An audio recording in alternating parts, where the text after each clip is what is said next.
मुंबई, ठाणे आणि पुणे महानगरपालिका स्वबळावर लढण्याचे अमित शहांनी दिले संकेत।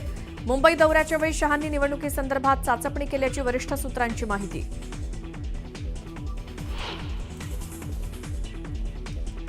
मुसळधार पावसामुळे राज्यातील अनेक भागात शेतीचं अतोनात नुकसान, तर पंचनामे करून तातडीनं मदत करण्याचे निर्देश।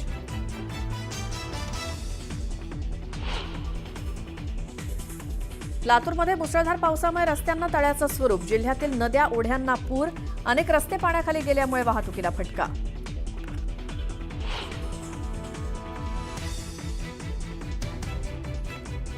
नांदेडमध्ये शेतात काम करणारे तिघेजण पुराच्या पाण्यात गेले वाहून, मायलेकीसह पुतण्याचा मृत्यू, गावावर शोककळा।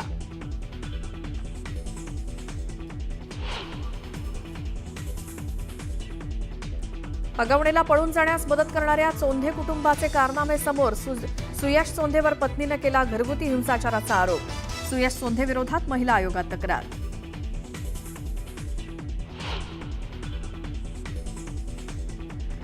छत्रपती संभाजीनगरातील अमोल खोतकर एन्काउंटर प्रकरणाची आता सीआयडीकडून होणार चौकशी। एन्काउंटर प्रकरणासंदर्भात प्रशासनाचा मोठा निर्णय।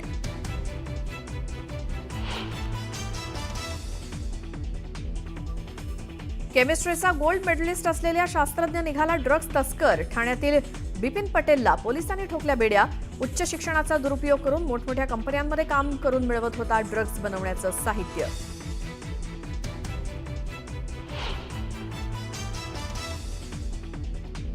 आयकर रिटर्न भरणाऱ्यांसाठी मोठा दिलासा। आर्थिक वर्ष 2024-25 या वर्षासाठीचा आयटी रिटर्न भरण्यासाठीची मुदत 15 सप्टेंबरपर्यंत वाढवली।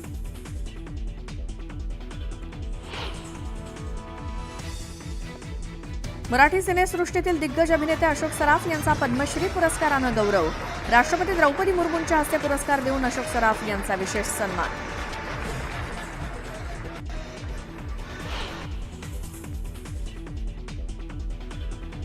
पंतप्रधान मोदींच्या अध्यक्षतेखाली आज केंद्रीय कॅबिनेटची महत्त्वाची बैठक। अनेक महत्त्वाचे निर्णय होण्याची शक्यता। कॅबिनेटसोबत सीईएची सुद्धा बैठक होणार।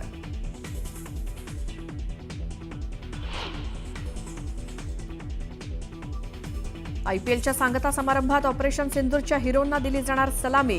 बीसीसीआयनं तीनही सैन्यदल प्रमुखांना पाठवलं निमंत्रण। 3 जूनला अहमदाबाद इथे होणार अंतिम सामना।